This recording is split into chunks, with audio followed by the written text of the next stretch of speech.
Good afternoon. We are going to commence today's new topic, that is coordination chemistry, which is very important from the examination point of view because it is a maximum weightage topic. Most of the times during exam, lot of questions has been asked on this topic. So this topic is very important from the examination point of view. So many long question type or multiple choice based questions may be asked on this topic. I would like to recall the topics that we have already covered so far.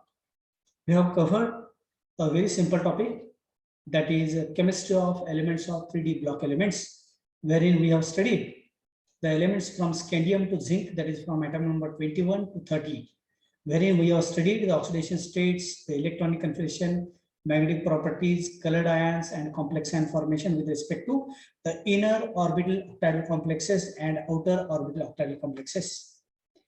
Then we have switched over to p block elements, wherein we have studied the group number 13, 14, and 15 respectively, where we have studied some representative compounds of all these three groups, that is from carbon, nitrogen, and other families. We have also studied the borazine, also diborane, then the allotropic forms of carbon. Then we have studied the different allotropic forms of phosphorus, which exist in 5 different allotropic forms. We have studied in more details. With respect to carbon, allotropic forms of carbon, we have studied the allotropic forms of carbon with respect to the structures of diamond and graphite, and we have came to conclusion that diamond is the hardest ever material that is found on earth. So how diamond is hardest ever found material on earth, that we have decided strictly depending upon the sp3 hybridization, and the tetragons are very closely arranged inside the crystal structure of diamond, hence it is the hardest ever material. In contrast to diamond, graphite crystals are very soft because here sp2 hybridization is there.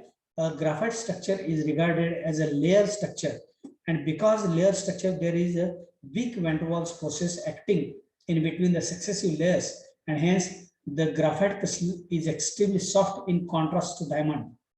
Then we have seen certain other compounds in this regard also. We have switched over to the new topic, which is of very important, that is known as the chelation topic, which is very comparatively short topic, wherein we have studied what is a metal chelate and what is a metal complex. We have also distinguished the distinguishing points between metal complex and metal chelates, the structural requirements which are required for a stable chelate formation also. We have seen the the important applications of the chelating type of reagents with respect to EDTA and dimethylgalactone also. With that, we have finished this topic. Today, we are going to start with a very important topic from the examination point of view, because maximum weightage that is given to this topic, named as a coordination chemistry. The topic is very simple to understand, provided you listen it very carefully and attentively, without which it is rather impossible to tell you how the coordination chemistry is simple. Because in this topic, lot of chemistry, that is with respect to inorganic chemistry, that we are going to study in this topic also. So in this topic, first of all, we are going to study what are these coordination complexes or complex compounds. Then we are going to study how a coordinate bond that is exists between these complexes. Then we are going to study what are the conditions for the formation of a coordinate bond. Then we shall study about the formation of BF3NH3 and formation of NH4 plus ion, the Werner's theory, the distinction between double salt and complex compound, and valence bond theory with respect to coordination number 4 and coordination number 6 also. In the beginning, that is in the introductory part of this coordination chemistry, one should know what is a coordination complex or what is a branch that is known as a coordination chemistry. As we are aware that coordination chemistry is the branch of chemistry which deals with the study of coordination compounds. I have used here one important word that is known as a coordination compound.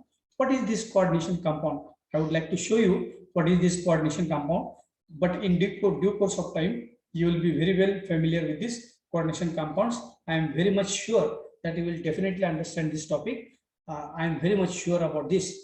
So the compounds, or those compounds which contains a metal atom at the center and which is surrounded by some definite number of the negatively charged ligands or positively charged ligands, or certain neutral molecules are also surrounded by these metal atom. All such compounds in which metal atom is present at the center, surrounded by negatively charged ions or positively charged ions or neutral molecules, all such compounds are known as the coordination compounds. As we know, at BSc 1 level, perhaps you might have studied the Lewis concepts of acid and bases. According to Lewis concept, it is seen that a special kind of electron pair that is present in between the two combining atoms of a molecule. When both the electrons are entirely contributed by only one atom, it is known as a coordinate bond, or what we call as a radio bond. So these radio bonds are formed on account of complete transfer of electron pairs from one atom to another atom. Now, how this formation of coordinate bond takes place, let us see here. I would like to show you here. If you are having your notebooks, you can also take the notes of this. As we know, the name of the topic is coordination chemistry. We are going to study how a formation of coordinate bond, the formation of coordinate bond takes place.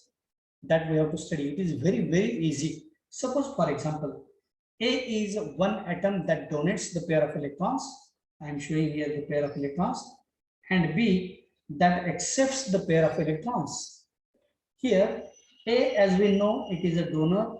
B, as we know, it is an acceptor. So A and B are regarded as a donor and acceptor. Suppose this is a formation of coordinate bond is a two-step process. In the first step, what happens? From the lone pair of electron, one electron that is contributed by a donor atom to an acceptor atom. Not only the two electrons are transferred. So here the transfer of a single electron from A to B that takes place. Now here, what is happened after the transfer of a single electron from atom A to atom B? Here, because of loss of one electron from donor atom A, it definitely becomes a positively charged species, and hence it is known as a cation. As B was neutral before transfer of electrons, and hence as it gets an electron, it becomes a negatively charged species, which is known as an anion. So this is the first step of reaction where only one electron that is transferred from a donor to acceptor. Now, what is the second step? In the second step, here the atom which is a positive charge species which has donated an electron to the another atom which is acceptor atom. Here, when these two atoms, a donor and acceptor atom, they share a pair of electrons commonly in between these two, that is known as here as A has transferred its electron to B. Hence this bond thus formed is always shown by a single-headed arrow, while the head of the arrow indicates that it is an acceptor, while tail of the arrow indicates it is a donor. So if I show an arrow from A to B, that means A has given its electron to B and A has given electrons to B, hence it is a donor, and B behaves as an acceptor. So this is a two-step process, that is a transfer of electron in the first step, and second step, these two atoms, they commonly share a pair of electrons. So this formation of bond can also be shown as a single-headed arrow that I have shown here. Now, for the formation of such bond, what are the important conditions? That is a important points to have such effective formation of bond. First is that the donor atom should have a pair of electrons. Otherwise, donor atom may not be donating its electron to the acceptor. Secondly, the acceptor should accept the electron which are donated by a donor. What is the third? The donor atom must appreciably, the donor atom must be appreciably overlap with the empty orbitals of acceptor. Then and then after appreciable overlap of the orbitals of donor with the empty orbitals of a acceptor, then and then a stable bond that is formed. So these are some conditions, those are to be mentioned proudly here for the formation of this bond. Now, how a formation of such type of bonds takes place? We have to give certain examples that help you for the clear understanding how a donor donates electron and how the acceptor accepts electron. Let us see the formation of, the example is the formation of BF3NH3. Now, how this BF3NH3 molecule is formed? Let us see. In very simpler terms, we can show this is a boron trifluoride. As we know, this is at BSc1 level. While studying sp2 hybridization, you have studied this particular compound of boron trifluoride, and another is ammonia. So this is ammonia NH3. As we know, nitrogen is having always a pair of electron. How this pair of electron comes? Let us see. Nitrogen having atom number 7, electronic configuration 1s2, 2s2, 2p3. The valential electrons of nitrogen are 5. So we can show the 5 valential electrons like this. This is 2s2 and 2p3. Just a minute. Just a moment.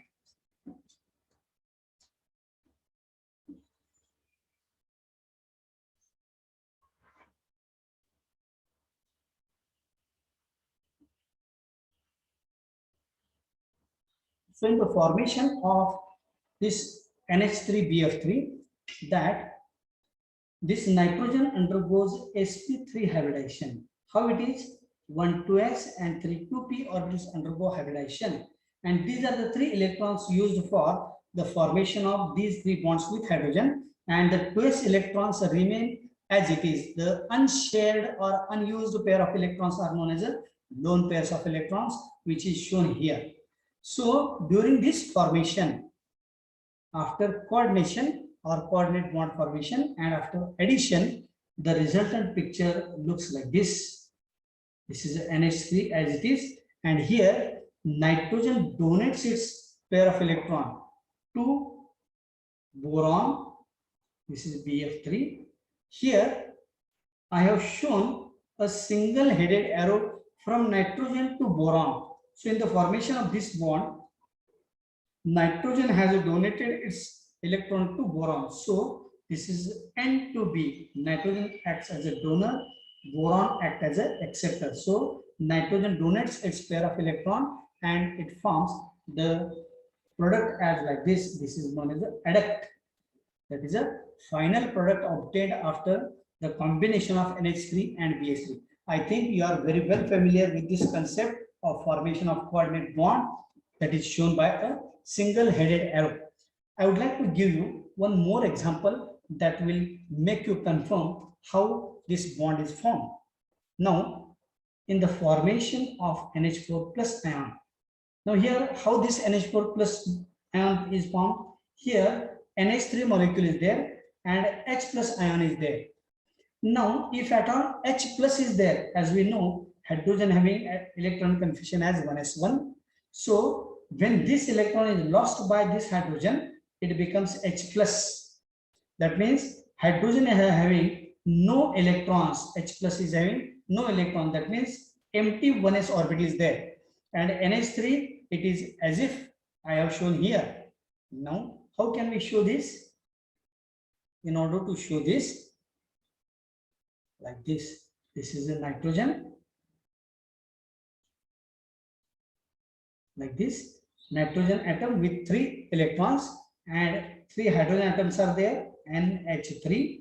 These are the 1s atomic orbitals of 3 hydrogen atoms, and here one more orbital of nitrogen is there which contains a lone pair of electrons. So this is an NH3 molecule.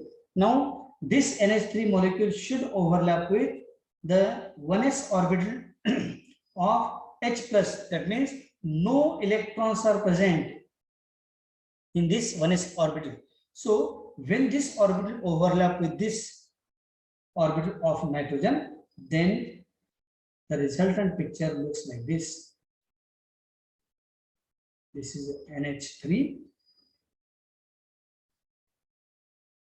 These are the 3 1s orbital, and here these are NH bonds between nitrogen and hydrogen. These are the normal bonds like this. We can show this as like this.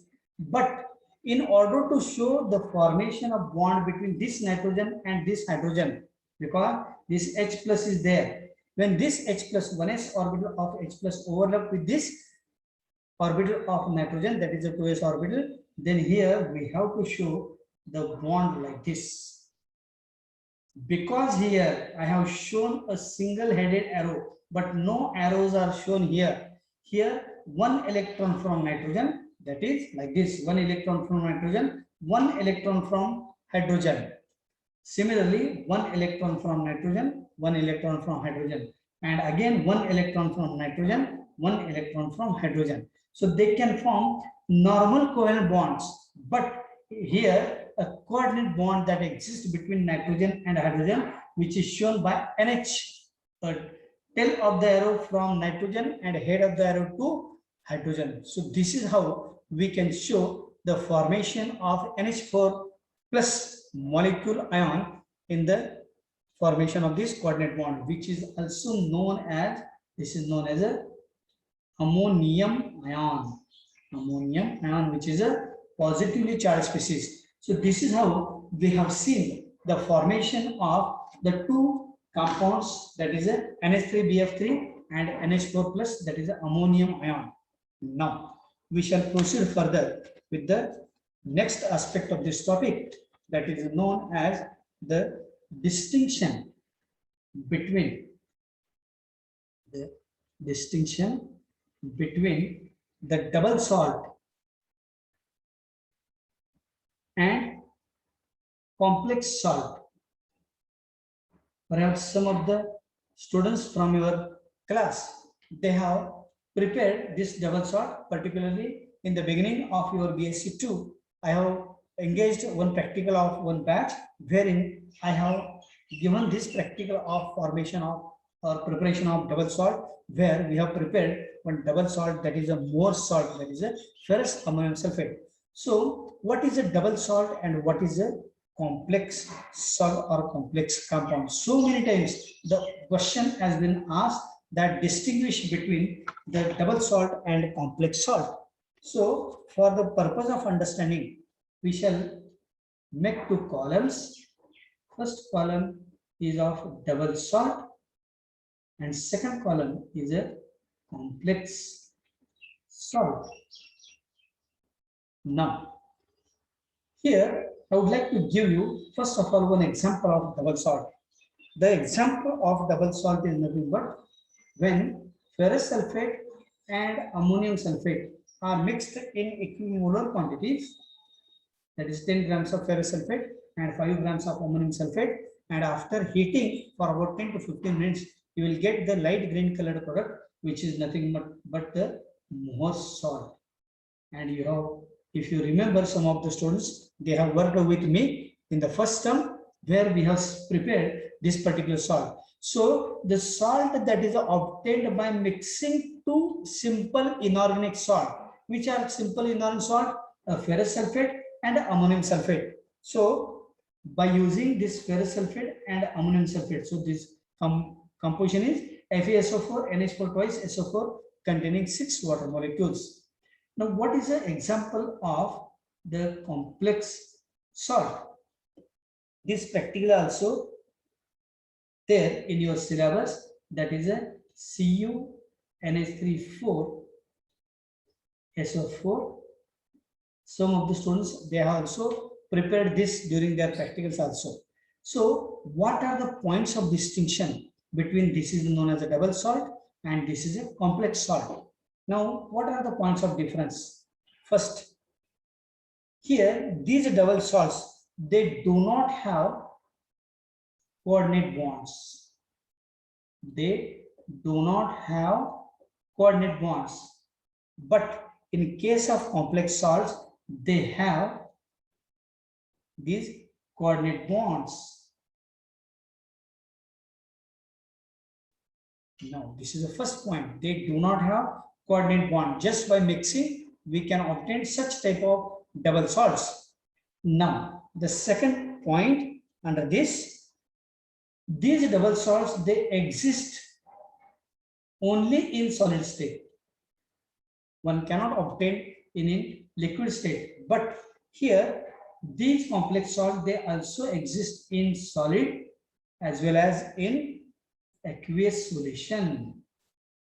This is the main point of difference between the double salt and a complex salt. So double salt exists in only solid state, but complex salts are also present in solid as well as in aqueous solution. Third point, when this double salt, with this, when we add sufficient water, then they lose their identity. They lose their identity means one cannot distinguish whether it is a double salt because they exist only in solid state. So if we try to dissolve in water, they get dissolved and they lose their identity. The third point under complex salt, that they do not lose their identity. That means in solid state, they are also in complex form, and in aqueous solution, they are also in complex form. That means when a water is added to tetramine copper sulfate solution, a blue color solution is obtained. That blue color solution also behaves as a complex salt. But the case is not true for this double salt. Now the fourth point.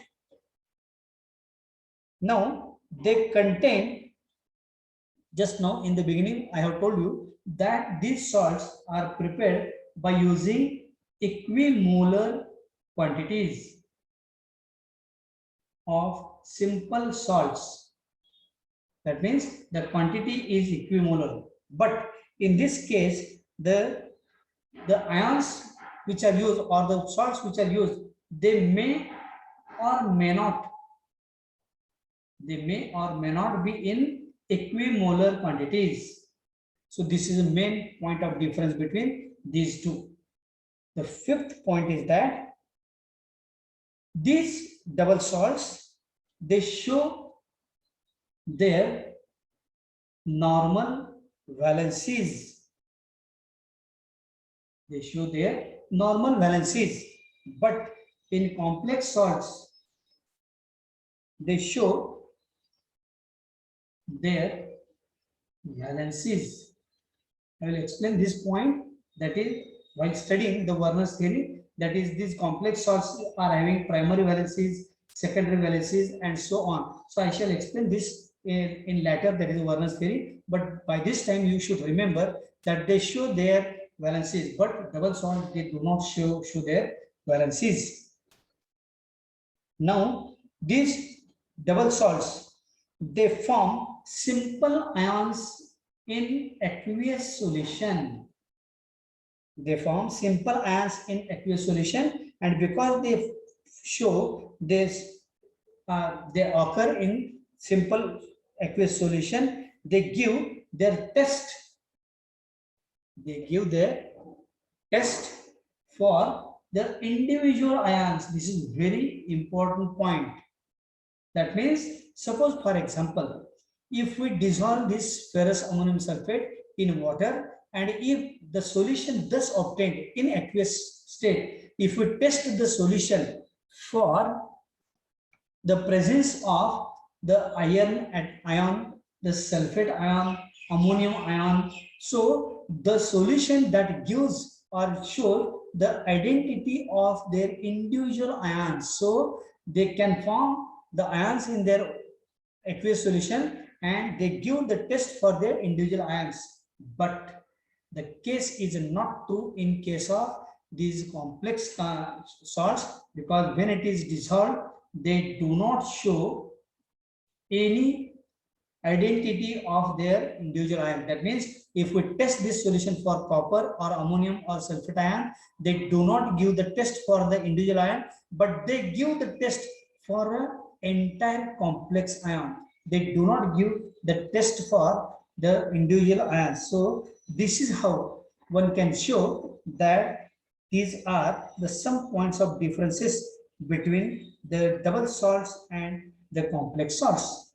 Now, the next part that I would like to start here is a very important theory that is very, very important from the examination point of view. All the points that I am going to cover today or in this topic are very, very important because many questions are asked till date on this topic. So the topic is very, very important.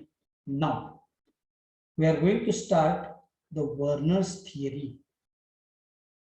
If you go from Arjun Nagar to Australia or from Arjun Nagar to America, this theory is very important. So in the world, this theory is used for no reasons, because whatever contribution that is made by Werner in the year 1813 for this great work, this scientist Werner, he has got Nobel Prize in the year 1913.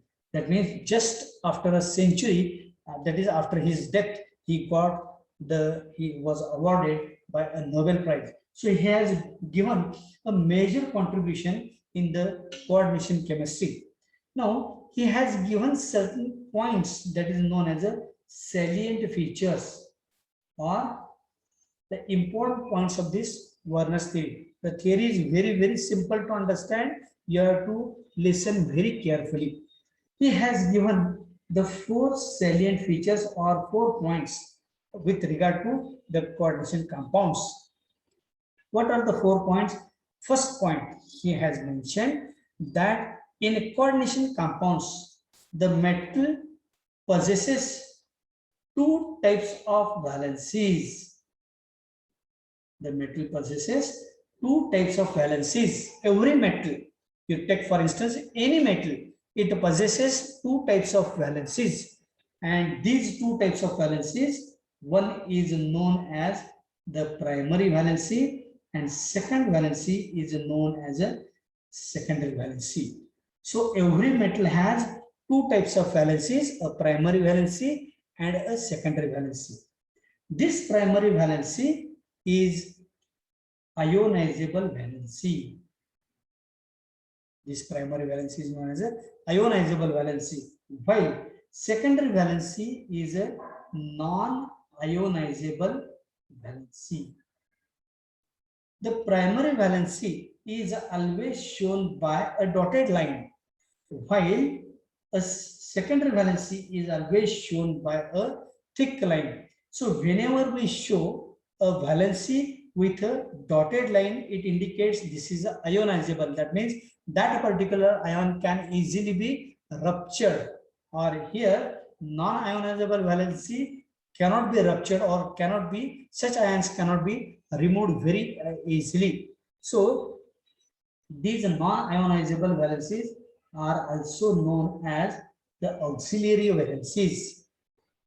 Now, as we have seen that the primary valency is ionizable valency, secondary valency is a non-ionizable valency. The primary valency that always corresponds to the oxidation state of metal, while the secondary valency that corresponds to the coordination number of metal.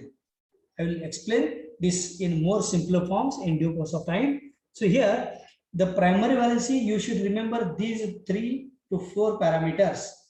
Primary valency ionizable valency, which is shown by a dashed line, which corresponds to oxidation state. Secondary valency, non-ionizable or auxiliary valency, which corresponds to the coordination number of the metal.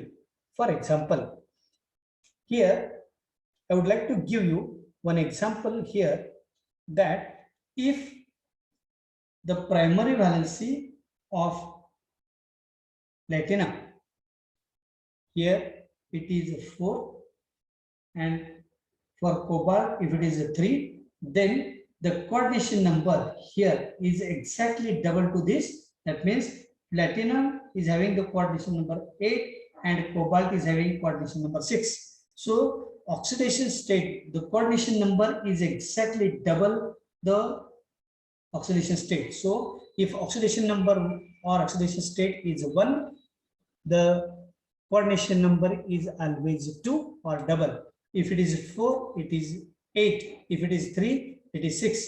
So once again, I would like to remind you that every metal has two types of valencies, a primary valency and a secondary valency. Primary valency is known as the ionizable valency, which is shown by a dashed line.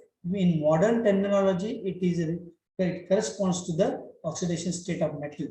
While the secondary valency is regarded as a non-ionizable or auxiliary valency, which is always shown by a thick line which corresponds to the coordination number of metal. So this is a first salient feature. Now what is the second salient feature, which is based on the first point? The metal atom that tends to satisfy both of its valencies. The metal atom tends to satisfy both of its valencies, that is the primary valency and the secondary valency.